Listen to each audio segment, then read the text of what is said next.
Shalom, Assalamualaikum, perkenalkan saya Apolonia Juwita. Pada kesempatan kali ini saya akan menjelaskan terkait dengan konsep penganggaran. Adapun beberapa poin yang akan saya jelaskan dalam presentasi saya kali ini. Yang pertama yaitu terkait dengan pengertian penganggaran, yang kedua kegunaan anggaran, yang ketiga tujuan penyusunan anggaran, yang keempat jenis-jenis anggaran, dan yang kelima keuntungan dan kelemahan anggaran. Baik, kita langsung masuk saja pada poin pembahasan yang pertama, yaitu pengertian penganggaran. Nah, sebelumnya kita harus mengetahui apa sih itu anggaran dan apa itu penganggaran. Nah, kalau anggaran itu adalah suatu hasil akhir atau biasa kita sebut dengan suatu output, yang dimana itu berupa suatu rencana yang sudah disusun untuk suatu periode tertentu dalam suatu perusahaan. Nah, sedangkan penganggaran itu adalah proses menyusun rencana tersebut, mulai dari merencanakan, menghitung, menyesuaikan, hingga menghasilkan suatu dokumen akhir, yaitu anggaran itu sendiri. Jadi kalau penganggaran itu lebih bersifat ke proses dan kegiatan. Jadi singkatnya, kalau anggaran itu adalah hasil akhir atau output, sedangkan penganggaran itu adalah suatu proses. Nah, terdapat 4 unsur penting dalam anggaran. Yang pertama yaitu rencana. Nah, artinya proses penyusunan itu adalah bagian dari manajemen yang sistematis, yang terencana. Kemudian yang kedua ada menyeluruh, yang artinya anggaran itu tidak hanya dibuat untuk satu bagian saja, melainkan mencakup keseluruhan suatu bagian dalam kegiatan perusahaan secara keseluruhan.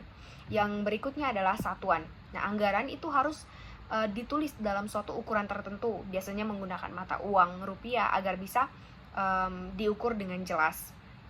Kemudian selanjutnya yaitu waktu.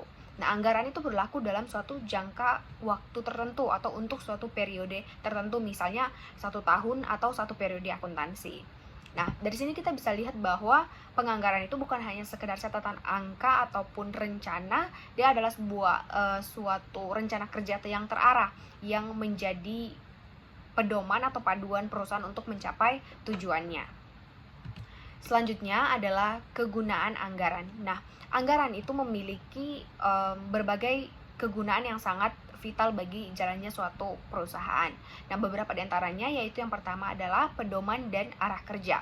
Nah, anggaran itu bisa diibaratkan sebagai suatu peta perjalanan. Jadi tanpa anggaran, perusahaan itu bisa berjalan tanpa tujuan yang jelas. Dengan adanya anggaran, maka manajer dan karyawan itu tahu arah mana yang harus dituju untuk mencapai tujuan atau targetnya mereka. Kemudian yang berikutnya itu adalah sebagai alat koordinasi antara bagian-bagian dalam suatu perusahaan. Nah, dalam sebuah perusahaan itu ada banyak divisi, seperti misalnya ada produksi, ada pemasaran, ada administrasi, dan ada sumber daya, dan lain sebagainya. Nah, dengan adanya anggaran, dengan ada tujuan yang ingin dicapai, maka setiap bagian itu bisa menyusun rencana untuk saling mendukung, bisa saling berkoordinasi. Misalnya ketika bagian produksi tahu kapasitas produksi sesuai target pada periode ini berapa untuk penjualannya, dan bagian keuangan pun tahu berapa dana yang mereka butuhkan sebagai modal untuk mendukung rencana produksi tersebut. Selanjutnya yaitu sebagai alat pengawasan dan evaluasi. Nah, anggaran itu memungkinkan perusahaan untuk melakukan perbandingan antara rencana yang mereka sudah anggarkan dengan hasil yang nantinya tercapai, hasil nyatanya. Nah, jika ada penyimpangan misalnya, maka manajemen itu bisa segera mengambil langkah atau tindakan untuk koreksi dan lain sebagainya. Kemudian yang berikutnya adalah perencanaan dan pengendalian. Nah, anggaran itu juga berfungsi sebagai alat untuk mengatur dan mengendalikan penggunaan sumber daya perusahaan agar lebih efektif dan efisien. Selanjutnya ada sebagai motivasi dan peningkatan tanggung jawab. Nah, ketika karyawan itu diberi target atau anggaran, mereka akan lebih termotivasi untuk bekerja sesuai dengan sasaran atau terarah yang telah ditetapkan. Nah, anggaran juga itu bisa meningkatkan rasa tanggung jawab dari setiap karyawan di setiap bidangnya, karena ada standar yang jelas untuk mereka ikuti atau mereka tuju. Selanjutnya yaitu ada tujuan penyusunan anggaran. Nah, yang pertama yaitu digunakan sebagai landasan yuridis formal dalam memilih sumber dari investasi dana. Nah, anggaran itu menjadi dasar hukum atau pedoman resmi dalam mengelola dana dan investasi. Jadi, setiap penggunaan dana itu harus mengacu pada anggaran dan memberikan batasan jumlah dana yang diperlukan untuk misalnya suatu masa periode tertentu dalam suatu produksi. Kemudian yang berikutnya yaitu memberikan batasan atas jumlah dana yang dicari dan digunakan. Nah, dengan anggaran, perusahaan itu tahu berapa banyak dana yang dicari, dipinjam atau digunakan. Tanpa batasan, penggunaan dana itu bisa berlebihan dan merugikan perusahaan tentunya. Kemudian yang berikutnya yaitu mengurangi ketidakpastian dan memberikan pengarahan. Nah, seperti yang kita ketahui bahwa dengan berkembangnya zaman, maka bisnis pun di masa depan selalu penuh dengan ketidakpastian. Anggaran itu tidak bisa menghindari resiko juga, tetapi bisa membantu untuk mengurangi ketidakpastian dengan memberikan arah yang jelas ke depannya. Kemudian yang terakhir yaitu mengkoordinasi dan memaksimalkan sumber daya. Nah, perusahaan itu bisa mengatur sumber daya manusia, modal dan juga aset lainnya agar digunakan seefisien mungkin dengan adanya anggaran. Kemudian sebagai tolak ukur kinerja. Nah, dengan anggaran, kinerja perusahaan itu bisa diukur apakah pendapatan yang mereka dapat itu sesuai dengan target awal atau rencana awal yang sudah mereka anggarkan. Apakah biaya itu sudah sesuai dengan rencana? Maka dari situ manajemen bisa menilai apakah kinerja itu sudah efektif atau perlu ditingkatkan atau perlu dikurangi lagi, seperti itu. Selanjutnya ada jenis-jenis anggaran. Nah, anggaran itu memiliki berbagai macam bentuk yang bisa diklasifikasikan sebagai berikut. Yang pertama, itu berdasarkan ruang lingkupnya. Nah, berdasarkan ruang lingkupnya, jenis anggaran itu yang pertama adalah anggaran komprehensif, yang dimana ini adalah anggaran yang mencakup keseluruhan kegiatan perusahaan. Disebut sebagai komprehensif itu karena menyeluruh, mulai dari anggaran penjualan, produksi, keuangan, sampai investasi. Jadi misalnya perusahaan seperti misalnya Unilever itu dia tidak hanya membuat anggaran untuk produksi sabun saja, tapi juga mencakup pemasaran, distribusi, hingga pengeluaran administrasi dan lain sebagainya. Kemudian yang berikutnya adalah anggaran parsial. Ini merupakan anggaran yang dibuat hanya untuk sebagian kegiatan perusahaan saja, dia tidak mencakup keseluruhan dalam perusahaan.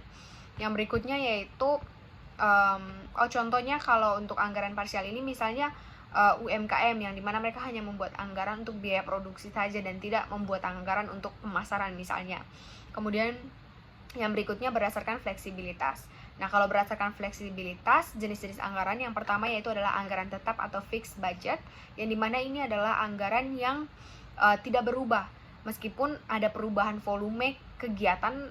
Misalnya jika perusahaan itu menetapkan biaya listrik misalnya 10 juta dalam setahunnya, maka berapapun produksi yang dihasilkan, dia itu tetap sama. Dia tidak mengurangi atau melebihi nominal yang sebelumnya. Nah, keunggulannya adalah dimana dia mudah digunakan, tetapi kelemahannya dia kurang bisa untuk menyesuaikan perubahan dengan kondisi nyata.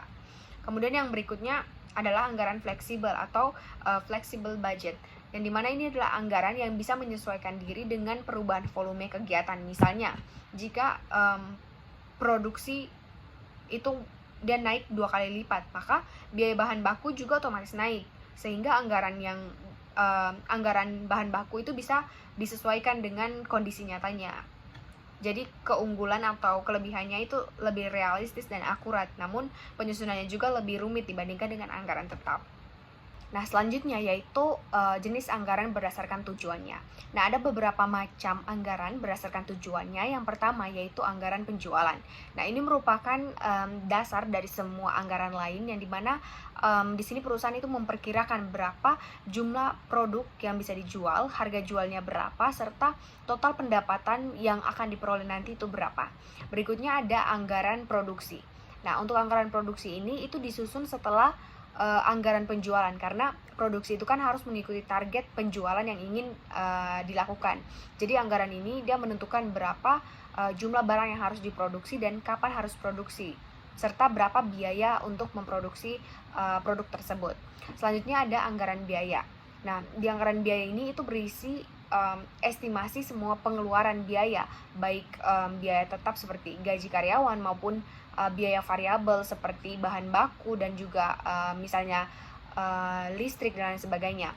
Jadi dengan adanya anggaran biaya ini perusahaan itu bisa mengendalikan pengeluaran agar tidak melebihi dari rencana yang ditentukan.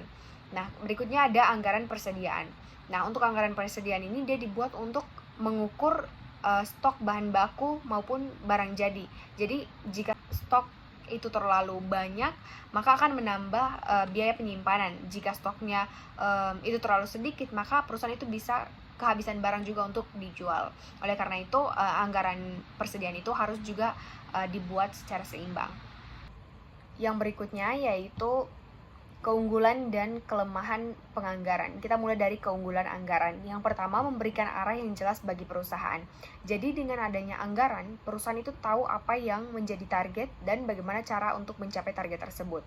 Kemudian yang kedua, membantu koordinasi antar bagian. Jadi penganggaran itu membuat setiap divisi atau setiap bidang dalam satu perusahaan itu bisa bekerja sama atau berkoordinasi. Misalnya dalam divisi produksi, mereka ingin memproduksi suatu produk tertentu dengan jumlah tertentu, maka mereka harus berkoordinasi atau bekerja sama dengan divisi bagian persediaan, misalnya untuk menyediakan bahan baku sesuai dengan kebutuhan untuk memproduksi produk yang akan mereka produksi.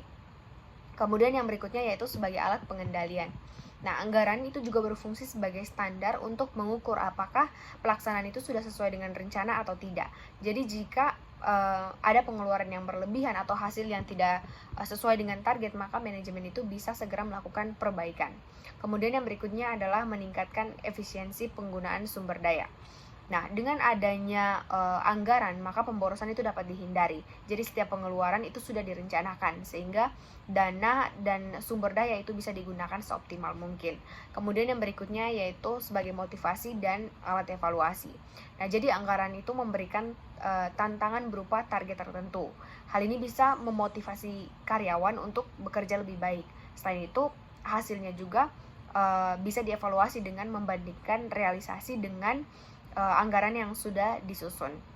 Yang berikutnya yaitu kelemahan anggaran. Yang pertama, anggaran itu sering dibuat berdasarkan asumsi sehingga hasil yang diperoleh itu bisa berbeda dengan kondisi nyatanya.